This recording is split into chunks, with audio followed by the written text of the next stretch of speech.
Praise God. Salamat kaya po Francine no, sa matahong nga ang bahan mo. Ngayong hapon sa atong tanan, God is good.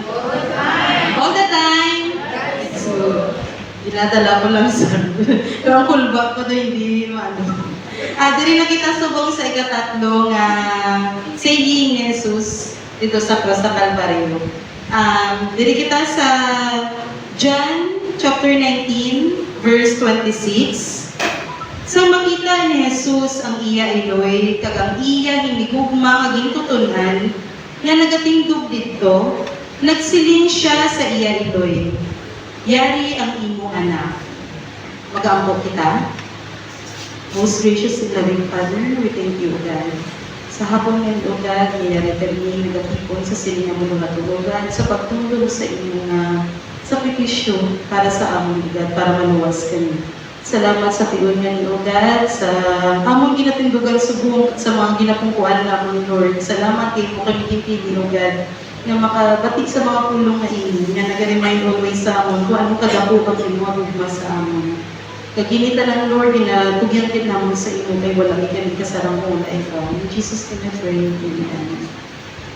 Amen. May hapon sa atong liwat, no? Actually, ito ikatatlo ko na nga tindog diri para sa siniman na buluhaton, no? Pero, ano lang gyapon, first time gihapon ang feeling. Diri sa aton nga saying subong, no? Ano gid siya, gamay lang siya nga word pero ano gid dako bugat gid ang iya nga ginhalinan sa ginpaghambal sini ni Jesus. Diri kita sa John chapter 19, didiretso ta diri sa 27 kaya ang paghambal niya dahil nagsiling man siya sa gintutunan, yari ang imong Eloy. Kumbaga, ginhabilin ni Jesus ang iya nga nanay sa iya nga pinalangga nga gintutunan. So, correct me if I'm wrong, nga ang gintutunan niya ini si John. Pero wala man kita sa ano, pero ginbilin niya gina sa iya nga pinalangga nga gintutunan ng iya Eloy. May arap kita sila diri sa kumbaga in behalf sa sakit niya ginbatsyag ni Jesus sa oras niya ini, sa agyan niya, agmentab na siya pila sa iyang alawas, lansang na siya sa krus, pag may tunok pag ang iyang ulo, nagailig ang dugo, pero sometime niya ini ang iyang ang care niya, ara gihapon. Ang care niya hindi lamang diri sa iyang nanay, no, kundi pati sa aton. Kay sometime niya ini, amo niyang time na ginuwas niya kita. Lalo pinaagi sa sinang mga sakripisyo. Kag ang sakit sa sini nga oras, ang pain nga may separation sa nanay kag sa bata, kag ang sa bata man sa iyang nanay.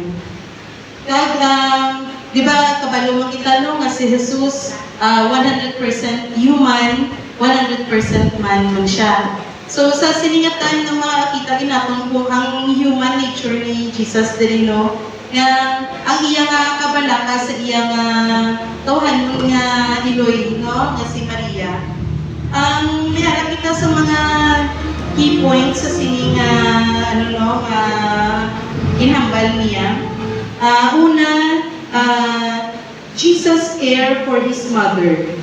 So nakita din naton nga in behalf sa sakit nga ginbatsyag niya, ang iyang care, ang iyang kabalaka sa iyang nanay ara gihapon. So nakita ni Jesus ang iyang nanay nga si Mary kag nga nagatindog dito sa lapit sa cross. Ginaisip ni Jesus ang kahimtang sa iya nga Eloy. Amo to nga ginbilin niya kay sa iya nga pinalangga nga gintutunan nga atimanon siya kay ginambal dali no nga after sa paghambal sa to ni Jesus diri sa 27 dahil nagsiling man siya sa iyang gintutunan, yari ang imong iloy. Sugod sa to, gindala sa gintutunan si Maria sa pag-istar sa iya balay. So, alin sa tuno, ang iyang pag-care sa kay Mary, ginpati niya ang ginambal ni Jesus sa iya. Sa ikaduwa nga points natin diri no, creation of a new spiritual family. So hindi lamang dito sa sa pagpakita ni Jesus sa pagkabalakan niya kay Maria, ipakita man niya diri nga ang tanan nga mga alagad niya, alagahimong sang iyang buluhaton,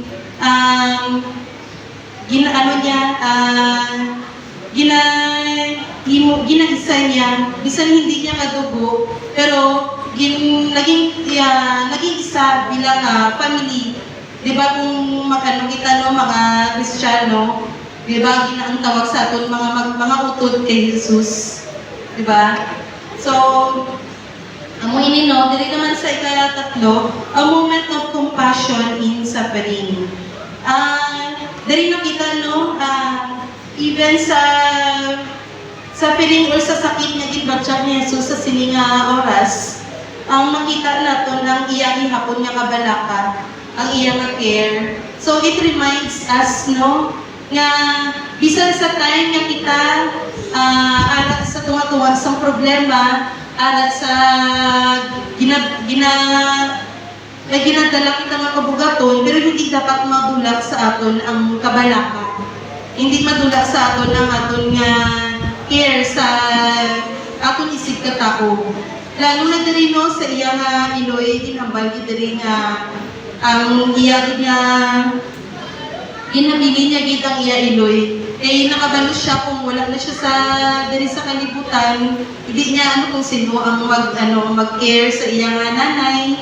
So, amo nang yan, tanong labi na siya mga kabataan, habang may oras pa kita, hindi naton baliwalaon ang aton nga ang kabalakan naton sa aton nga ginikanan. So, amo na no, may mga times nga makita remember, lalo naman sa ako no kay amo to nga wala na si mama, pero ko gid ning ang aton nga balahaw ang aton nga may mga regrets kita kung isa nga gusto tani naton nahimo tapos wala naton nahimo. So amo ni subong no gina-remind kita ni Jesus nga habang may pakita chance nga magpakita sa aton nga care or pagigugma sa aton nga ginikanan labi na gid sa aton nga nanay, ipakita gid naton. Kag iba gid abi ang love sa gid no, sang tuod ang biological mother gid no. Bisan sa mga times nga nakahimo ka ba desisyon nga daw amo toong kumbaga hindi man siya mali nga desisyon, pero daw hindi siya hindi siya sang standard yung balahaw. Pero ang tuod tayo nga nanay, bisan na muna para siya willing tanga salbon niya no. Pero amo lang na wala naman tama kay syempre amo ni subong ang aton nga sitwasyon. So gid naton dumong gid naton ang gimbuhat ni Jesus sa time na tanong nga ang bisan sa kasakit, bisan sa kabudlay nga iya nga ginabatsyag, ang paghigugma kag ang kabalaka hindi gid dapat matula. Kag amo lang lang ako